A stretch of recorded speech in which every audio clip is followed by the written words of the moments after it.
Olá, sejam bem-vindos ao Depois do Meio. Eu sou a Ana e aqui é o espaço para a gente conversar sobre maturidade, sobre envelhecimento. Vamos usar a palavra envelhecimento, sim, porque faz parte, e sobre renovação e recomeços. Vamos lá, você começa o seu dia e você abre seu celular e você de repente é engolido por novas tendências, novas tecnologias, tudo muito acelerado. E depois de 5 minutos, parece que essas novas tendências, tecnologias somem, né? De repente, como o meu convidado diz, né, em suas palestras, algumas duram no máximo 6 meses. Se muito, né? 6 meses. Essas tendências que a gente vê em redes sociais, o tempo de vida delas é muito menor. E aí vem uma questão: como a gente se mantém atualizado, bem informado, relevante, com tanta novidade? Como não se manter cansado e com aquele sentimento de que estou atrasado? Então, hoje o tema é justamente sobre isso, né? Sobre essa aceleração e relevância. Como que a gente pode se manter relevante com tanta informação nova? E agora eu vou pegar uma cola, porque é um currículo tão extenso que eu não consegui memorizar. Eu vou falar alguns pontos que me chamaram a atenção. Hoje ele é um dos nomes, um dos principais nomes sobre inovação humanizada no Brasil. Ele já foi diretor de inovação do Centro Paulo Souza, ele é cofundador da Sala de Empreendedor Digital, tem mais de 35 anos em experiência em gestão por inovação e design, top voice do LinkedIn e tem um novo livro dele, Inovação Humanizada, e ele também já foi reconhecido um dos top 10 executivos de inovação do país. É muita coisa, né? Marcos, seja muito bem-vindo ao Depois do Meio e, mais uma vez, muito obrigada por aceitar o meu convite. Eu que agradeço. Só o tema já chama atenção. Eu acho que a gente tem muita coisa para falar, porque depois do meio é muita vida, né? Muita vida. Conta para mim, tem algum ponto aqui que eu esqueci de falar sobre você? Eu tenho uma jornada, sempre fui um curioso por natureza. Eu cresci na indústria, né? Quando eu me formei na faculdade, nem internet tinha. Me Uhum, formei em 1991, então há muito sim. tempo atrás. Cresci na indústria, peguei todas essas transformações, a chegada da internet, os novos softwares de projetos, depois o celular, depois o smartphone, enfim. Eu peguei toda essa mudança cultural, de comportamento, de trabalho, e isso foi essencial, porque saindo da empresa, eu já lecionava em universidades, eu também coordenava cursos de MBA, pós-graduação e graduação, e eu resolvi empreender aos 38 anos de idade, largando um título, um cargo Uhum. importante, e daí para frente eu comecei a estudar várias coisas, como cidades inteligentes, economia criativa, todo o ecossistema de inovação. Viajei por 24 estados, mais de 300 cidades, trabalhando Sim. com arranjos produtivos locais. Isso eu estou falando de Tam agronegócio à indústria aeroespacial, de uma pequena marcenaria a uma indústria sim. 4.0. Então, foi um aprendizado legal. Eu estive em todas as hélices da inovação, no poder público, no privado, na academia, em Uhum. projetos sociais. E assim, é um conjunto de coisas, mas que traz uma conexão sobre vida E sobre e pessoas, sobre né? pessoas. Sobre pessoas, porque é muito interessante imaginar que você falou, é o privado, é o público, é aquele pequenininho. Posso falar de um pequeno empreendedor? Isso, É um pequeno micro. empreendedor, micro, que muitas vezes tem muitas ideias, mas não consegue colocá-las no papel. Uhum. E eu quero muito, quando eu puxo essa informação, e eu sempre gosto, em todos os episódios, eu tenho falado muito, a gente traz grandes profissionais aqui, e às vezes também vamos trazer pessoas bastante anônimas também, para a gente conseguir sensibilizar e entender que qualquer um pode colocar uma fantasia, uma ideia num Uhum. papel, na maioria das vezes. Só que, como eu abri hoje, eu sinto que é muita novidade. É um mundo cada vez mais acelerado, novas tecnologias, novas tendências, que no Aham, meu isso conceito mesmo. nem são tendências, é algo que já está aqui, já é muito mais uma moda do que uma tendência, e a sensação de que a gente está sempre um passo atrás, parece que está o mundo na nossa frente. Queria que você me falasse, qual que é a sua percepção sobre esse cenário atual? Primeiro que não é uma sensação, é um fato. Exato. A gente está sempre correndo atrás de alguma coisa, porque a gente vive uma cultura do estímulo. É estímulo atrás de estímulo. É um marketing sem limites. Você nunca atinge o seu limite. né? Então, o que a gente observa é uma sociedade hoje que, além dos estímulos, ela precisa entregar e ela é cheia de promessas, Uhum. né?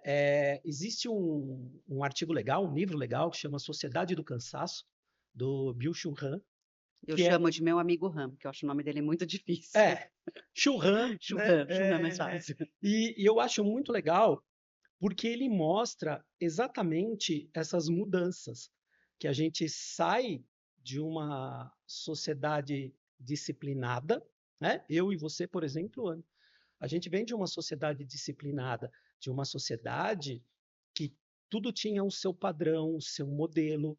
Você se especializava em uma coisa e você continua trabalhando naquilo. E nesse momento da sociedade disciplinar que a gente vivia, uma modernidade sólida ainda, né? Uhum, Tudo ali, grudadinho, tudo junto. sim. A gente trabalhava muito sobre o aspecto da negatividade. O que era negatividade? Olha, Marcos, se você aprendeu a apertar botão, você continua apertando botão.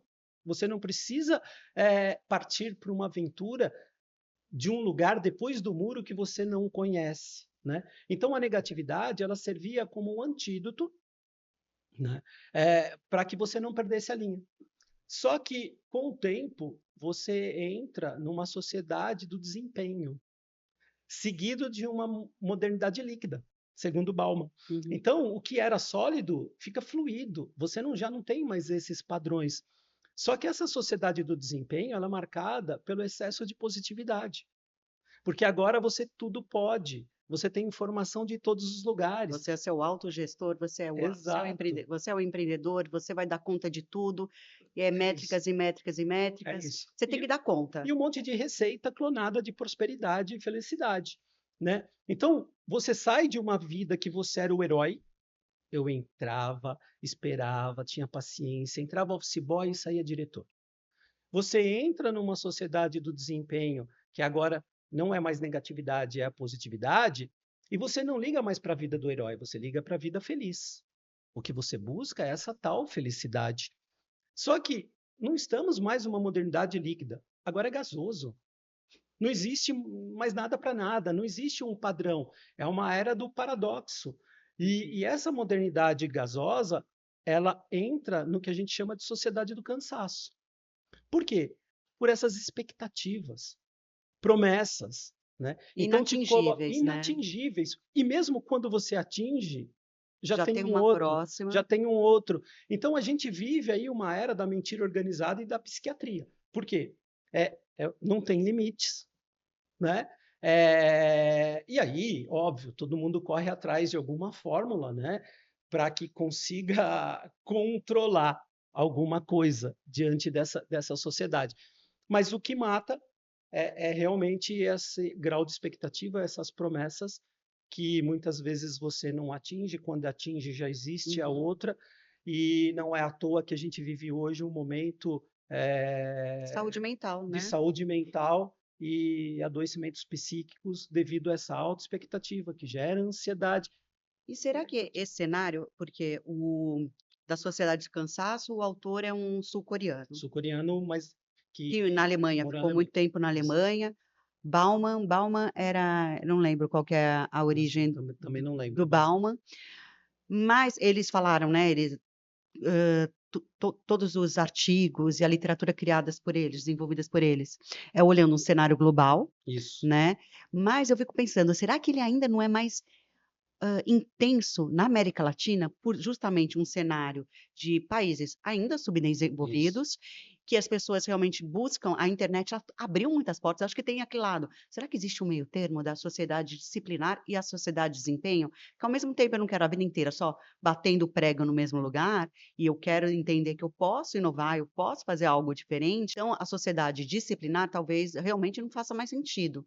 Mas essa de alta performance, que do líquido virou para o gasosa, ela é assustadora e eu acho que num cenário de países subdesenvolvidos, ela se torna ainda mais alarmante. Olha, existem alguns dados de que o Brasil é o segundo país no mundo em consumo de ansiolíticos e Sim. antidepressivos, né? Na América Latina, o primeiro. O tempo de horas em tela, o Brasil também, a América Latina é o primeiro. Em média, 9 horas de tela. Então, você imagina essa cultura da dopamina, né? Então, Uhum. por quê? Porque esses estímulos, essa coisa rápida, essa busca por uma informação rápida, ela é extremamente complicada. E tem mais uma questão, Ana, que quando a gente pega aqui, principalmente no Brasil, né? Aqui existe uma cultura realmente de você buscar uma coisa, de uma receita mais rápida, né? De você cortar caminhos. E com isso você não tem mais paciência para nada. E essa dopamina, né, principalmente que cultua aí uma geração mais nova, Uhum. ela elimina um pouco do convívio social. Nós estamos perdendo a habilidade de convívio social, né? E isso é uma preocupação, porque no último SXSW em Austin, o que que eles mostram para a gente? De que existe um problema social, né? Que as pessoas estão perdendo o convívio, e quando você perde essas habilidades de convívio e você volta para o seu casulo, quem é seu amigo? O algoritmo. E por que que o algoritmo é seu amigo? Porque ele entrega mais daquilo que te dá prazer, mais Ele te daquilo conhece, que né? valida a sua crença. Por isso a gente começa a ter uma polarização afetiva, né? E isso é um problema, porque além de tudo, além de um cansaço, a gente começa a ter problemas de convívio social, portanto, a saúde social. Não, e saiu recentemente, semana passada, estava vendo dados referentes justamente isso, ao isolamento, inclusive, nunca visto antes dos jovens não interagirem, ficarem Exato. fechados nos seus quartos com seus algoritmos, como você falou, seu melhor amigo, os algoritmos, e cada vez mais dentro dessa bolha, né, sem se socializar. Então, as pessoas estão fazendo cursos, terapias de como eu posso me inserir na sociedade, como eu posso fazer curso e ficar amigos de pessoas jovens, e na juventude é justamente aquele período que a gente mais tem Eu só tenho amigos. um dado, Lembra? Ana, e desculpa te cortar, mas agora em 2025, a maior busca e utilização de IA foi para terapia. Uhum. Então, olha E que medo, né? que As pessoas contradição. deixam de estar com o terapeuta conversando, Exato. expondo, conversando com o terapeuta dentro dessa troca e vão para IA fazer terapia. Porque a IA ela foi criada para ser boazinha. Ela é educada. Ela não te confronta, Exato. né? Então é gostoso de você conversar com alguém que te valida em tudo, ter o algoritmo que traz tudo que valida as suas crenças, né? Então isso é um problema. E no Brasil, eu acho que psicologia é o quarto curso mais procurado nos vestibulares e as pessoas estão utilizando. Aliás, esse é o primeiro, terapia. O terceiro é encontrar um propósito. As pessoas estão adoecendo procurando um propósito. Eu acho que esse adoecimento de procurar o propósito tem a ver também com a tal da felicidade que você falou, né? Essa felicidade que é inatingível, Inatingível. que é vendida por cursos, como se fosse uma fórmula fácil, tudo. Ter sucesso, o tal do propósito, a Exato. felicidade, né? Ser ultra bem-sucedido na sua carreira e não dá. E tá sempre bem informado, né? E agora, pensando em todo esse cenário, com as pessoas, né, voltando ao depois do meio, como é que tá para o adulto 50 a mais esse cenário? Porque a gente fala É. muito do jovem que está preso na sua bolha de digital, mas eu conversando com amigas, amigos, eu vejo cada vez mais as pessoas isoladas também, né, vivendo assim na sua redoma, viciadas também nessa dopamina constante das redes sociais e também com essa sensação de que estão sempre atrás de alguma informação que elas perderam no meio do caminho. E pior, a gente não aprofunda essas informações, tem uma falta de Uhum. aprofundamento que eu e o Marcos, a gente estava aqui um pouco antes falando que de repente a gente pode falar de um tema, ele gosta de falar e entende muito sobre os temas que fala, e eu também gosto de falar. Se eu entendo, aí é outra história, né? E aí a gente pode ficar uma hora sobre um único tema, só que aí vai ficar chato para vocês. Mas as pessoas hoje, o grande problema é que elas não se aprofundam, né? E aí eu fico pensando, como é que é para nós, essa geração que foi analógica, que tinha uma forma de Uhum. estudar totalmente diferente, a gente lia enciclopédia, abria livro para estudar. E hoje tem diversos recursos, que é ótimo, né? Internet maravilhosa, Maravilhoso. mas ao mesmo tempo pode ficar muito na superficialidade. Como é que é para a gente esse cenário, para a gente inovar, a gente ser relevante depois do meio? Olha, depois no meio é importante porque eu realmente, depois dos 50, eu tive uma transformação, né? Por vários acontecimentos. algumas por necessidade, outras Uhum. por acontecimentos e outras pela maturidade mesmo. Depois no meio, hoje, o maior problema que eu vejo é, é o medo excessivo de envelhecer.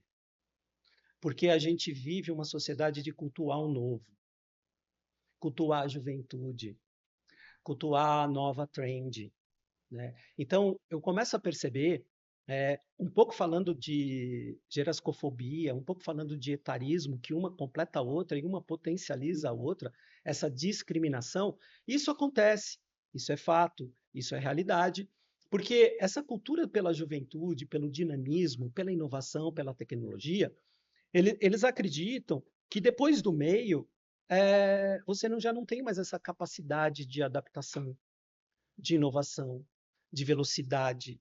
Há realmente um problema e uma discriminação sobre tudo isso.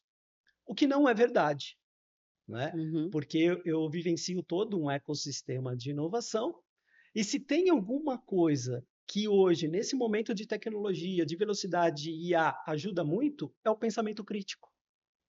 E nós temos esse pensamento crítico, né? Porque viemos de informações mais profundas, de E interpretações tem as horas de voo, né? e as Horas horas de de voo. voo, é o tempo, a experiência ela conta, porque é repertório. Eu tenho repetido, acho que todo episódio essa palavra repertório, Né? né? Mas é o que a gente acumula. O que que é o repertório? É o que a gente vai acumulando. Então, é desde estudos aprofundados e a experiência. Agora, tem uma palavra que eu só aproveitar aqui essa pausa que você falou rapidamente e que eu nunca tinha ouvido falar, né? Eu estava estudando os materiais que o Marcos compartilhou comigo e uma palavra que me chamou a atenção foi gerascofobia. Fobia eu sei o que é, medo. Conta pra gente um pouquinho sobre esse conceito de gerascofobia que você falou aqui, brevemente, e queria que você contasse um pouquinho mais. O que que é esse É porque gerascofobia com etarismo? Você falou que não é a mesma exatamente. coisa. Não. Conta pra O gente. etarismo é uma discriminação, né? Pela idade, assim como você tem discriminação por diversas coisas. E quando a gente fala de gerascofobia, né? Fobia, que é esse medo, e o geras é o medo excessivo de envelhecer. Você está falando do envelhecimento.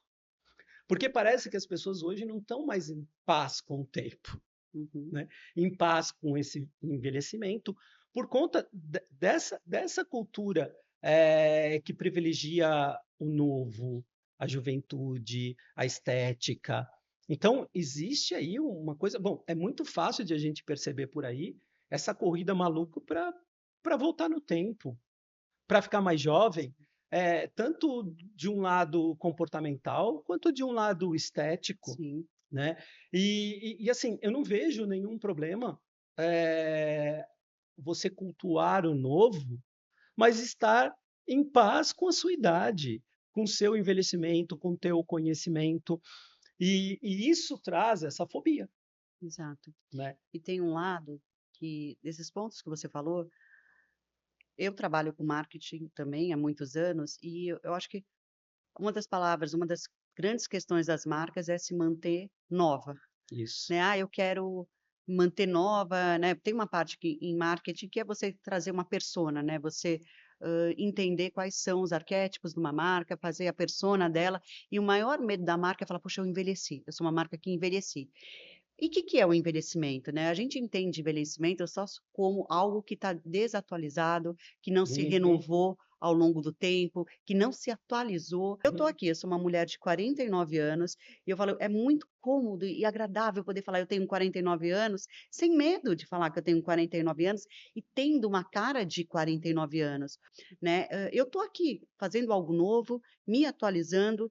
Então, assim, claramente, com o tempo, eu vou ter um aspecto de uma pessoa de 50, que eu já tenho, de Isso, 60, é o natural. A gente pode tentar buscar melhorar? Pode, mas eu acho que tudo tem limite. Aí eu acho que aí entra aí até em outro tema. Me verdade. assusta muito que eu vejo que, estava pensando até hoje de manhã, se você pega as 10 principais influencers, 50 a mais, todas levantam muito uma bandeira. Ah, vamos abraçar a nossa idade, porque ter 50, 60 anos é maravilhoso, porque olha a Madonna envelhecendo, olha a Sarah Jessica Parker, que é do início de Sex and the Sex and the City. City, e que ela realmente, a Sarah Jessica Parker Falo, vou envelhecer ao natural, com rugas. Óbvio, com rugas, o rosto derretendo.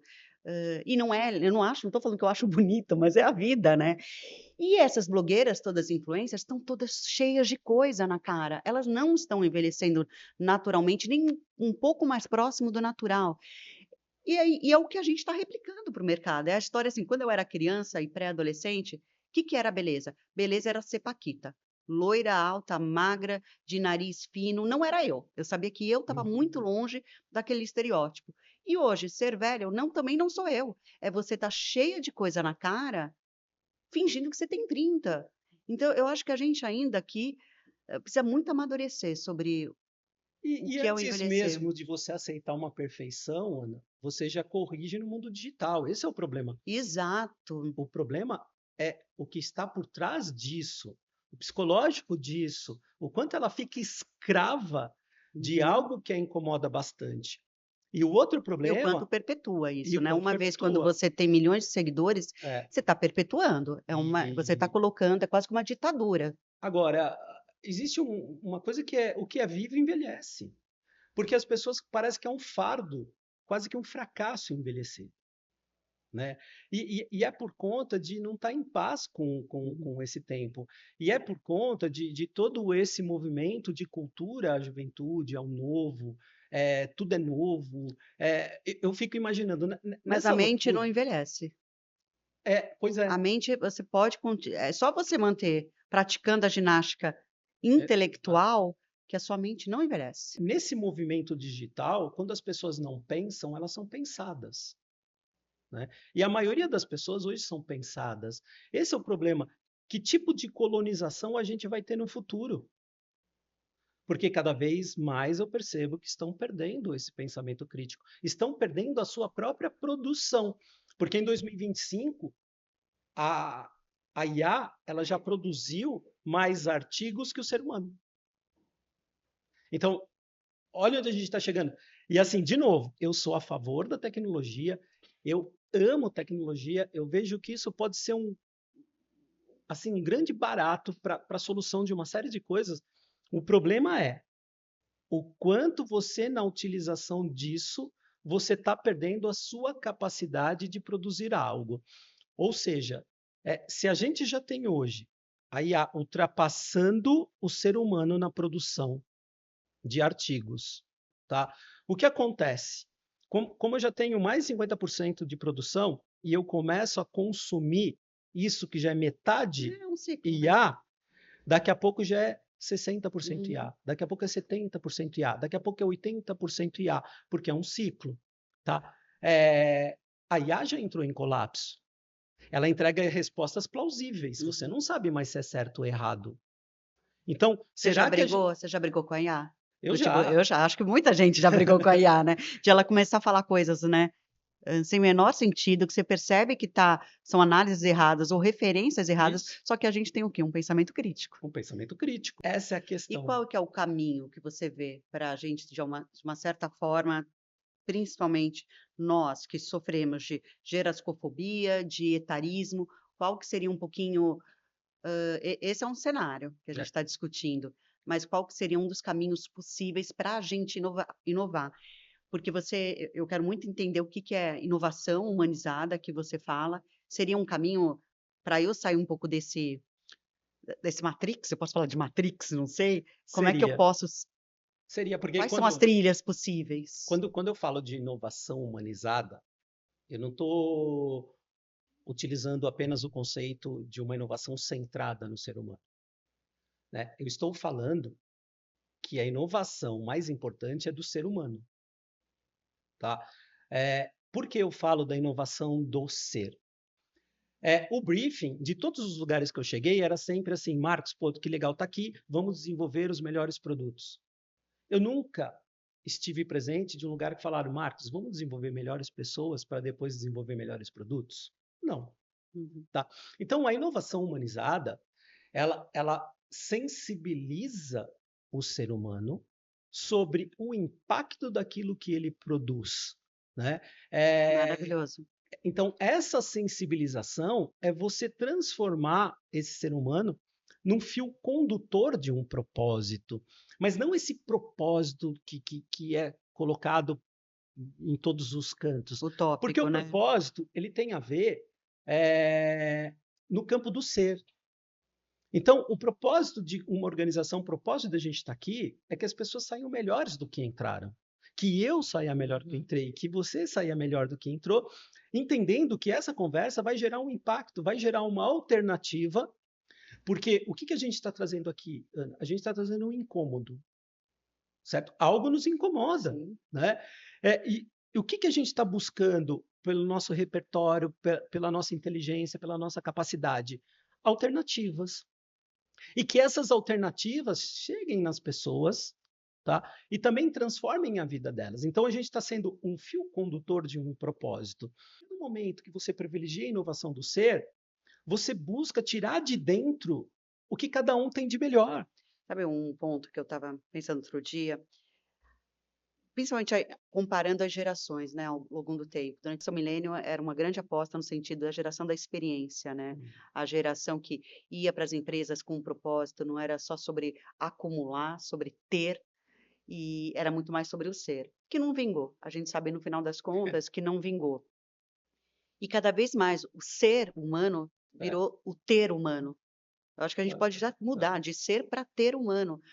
E tem a ver com um propósito também. As pessoas hoje, quando pensam ou em empreender, qualquer coisa, elas pensam no produto, no serviço e no que vão ter com isso. E no final das contas, me fala se eu entendi direito, você está falando muito do que eu posso transformar, o que eu posso impactar, né, é. em termos de sociedade. Por exemplo, esse podcast é realmente, são as minhas reflexões que eu percebi que eu queria trocar e queria trazer outras pessoas para me ajudar a entender todos os meus questionamentos e trazer novos Uhum. questionamentos e com isso ajudar outras pessoas. Qual que vai ser o grande fim? Não tenho. Mas eu acredito que esses incômodos que a gente traz aqui, eles podem realmente trazer um ser humano melhor, um ser humano que se entenda pelo Uhum. menos melhor e que com isso vai impactar um outro ser humano. Acho que tem a ver um pouquinho com essa inovação. O conceito do meu livro, a base, é que no mundo das startups hoje, no mundo dos negócios, todo mundo corre atrás do que a gente chama de MVP, mínimo produto viável. É a correria para você ter um produto que atendeu a principal necessidade, que resolveu o principal problema e você já tem um produto para colocar no mercado e pivotando ele Uhum. andando, certo? Essa é a luta hoje, porque eles não esperam mais ficar perfeito para lançar. Lançou perfeito, lançou tarde. Então você lança o seu MVP. O meu estudo, o meu incômodo é que as pessoas faziam de tudo por esse MVP. E eu coloquei como tese um outro MVP, a mínima pessoa viável. Antes de ter o mínimo produto viável, como é que você forma a mínima pessoa viável? Onde o foco é no autoconhecimento, onde o foco é colocar o dedo na ferida, onde o foco é você conectar a sua inteligência intelectual, emocional e espiritual. A mínima pessoa viável seria a pessoa que eu quero atingir, a dor que eu quero solucionar? Ou a mínima pessoa viável é muito mais sobre A mínima pessoa viável é você entender quem você é, qual é a tua essência, aquilo uhum. que você faz que é mais relevante do que a média. Meu crescimento, a conexão das minhas inteligências. A partir do momento que você passa por esse primeiro MVP, você entra num segundo, que é a máxima pessoa de valor. Agora, o foco é nos outros. E Marcos, teve um momento que a gente conversou até um pouquinho antes da gente começar, ligar as câmeras, que o nosso papo já estava rolando, e você falou que teve um momento muito significativo, né, na sua vida e que fez você repensar queria que você contasse um pouquinho sobre Ah, legal. o ponto. Foi em maio de 2021, na pandemia, né, Covid. Eu já tinha 51 anos de idade, então já tinha depois do meio. E, e eu peguei a Covid e em questão de 3 dias que eu sabia que estava com o vírus, o meu pulmão chegou a um acometimento de 80%. Então eu não conseguia mais falar, eu dava 2 passos, faltava ar, e eu estava muito bem acompanhado pelo meu irmão, que é médico, e por uma amiga da família médica. Ela pediu para que eu fosse ao hospital urgente. eu cheguei no hospital, de fato, ela já estava me esperando. Ela foi um anjo que caiu do céu, doutora Tatiane. Ela já estava me esperando, já deixou toda a documentação, já me pegou, levou para a enfermaria. Quando eu cheguei na enfermaria do Covid, parecia um campo de concentração, as pessoas sendo atendidas de qualquer jeito, em todos os lados, e estou falando um bom hospital. A finitude bateu, né, nesse momento? Bateu, e aí que eu quero falar como a morte se tornou minha conselheira de vida. Quando abriu uma vaga, um leito, que era uma UTI coletiva, que me levaram de maca e eu não conseguia mais respirar. Quando me levaram de maca e eu cheguei lá, tinham 8 cabines. 7 cabines com 7 pessoas entubadas. Quando eu olhei a minha, eu falei, ferrou, vou ser entubado. Qual era a informação que eu tinha? Olha, de cada 10, 7 morrem. Então, eu comecei a chegar mais perto da morte. E comecei a conversar com a morte. E lá, quando o médico chegou para mim e falou, Marcos, sua situação é X. A gente vai tentar um último procedimento. Se não estabilizar, a gente precisa entubá-lo. Eu tinha na minha cabeça que eu não ia deixar entubar. Eu ia querer morrer consciente. E nesse momento, que foi meio-dia, meia-noite, eu vi o primeiro morrer na minha frente. 42 anos de idade. É uma loucura, né? Ele falou, então daqui a pouco vem a família, porque a despedida é aqui, não tem velório. E vendo tudo aquilo. Só que 5 horas da manhã, aconteceu do meu lado, com um rapaz de 35 anos. Eu tenho isso... hoje, esse MBA que eu tive na UTI, é como eu falo, eu me emociono, me arrepio, porque isso ficou em mim. E 5 horas da manhã, do meu lado, quando começou tudo de novo, essa correria para tentar reanimá-lo, dessa vez, quando veio a óbito esse rapaz de 35 anos, o nome dele era André, o médico que estava lá, que era o mesmo que fez o procedimento para entubá-lo, ele olhou para a equipe, quando veio a falecer, ele deu um murro na mesa. Eu lembro até hoje o som, o barulho. Olhou para a equipe e falou, eu não acredito que eu perdi o André. Fui eu que vim aqui fazer o processo de entubá-lo, e quando eu fiz esse processo, no aventalzinho dele, tinha um bolsinho, ele tirou a foto do filho de 11 meses e falou, não deixa eu morrer. Você não sabe o que aconteceu comigo. Naquele momento eu falei, gente, qual é a maior desgraça da vida, o tempo ou a morte?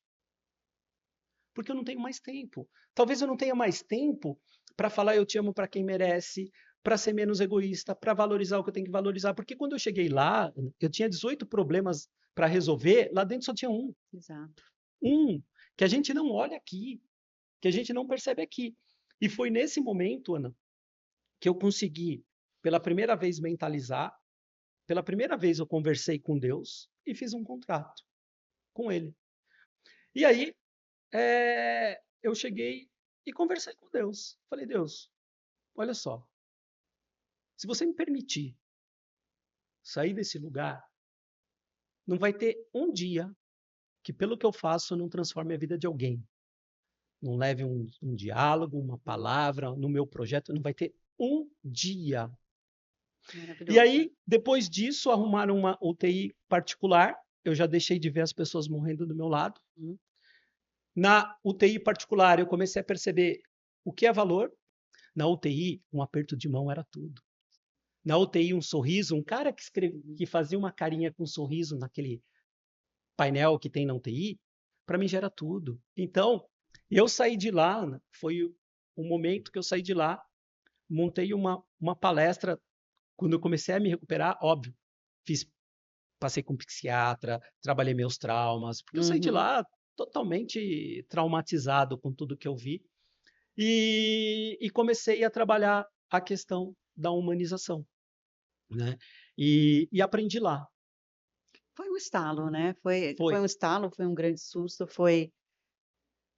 acho que aí vem a questão da espiritualidade, foi uma conexão direta com Deus que você teve lá. Foi. E eu quero te agradecer por trazer essa história que eu me segurei aqui, de verdade, para não, sabe, porque é uma história muito forte mesmo, e é muito bonito como você ressignificou ela, né? Como você trouxe para a tua realidade.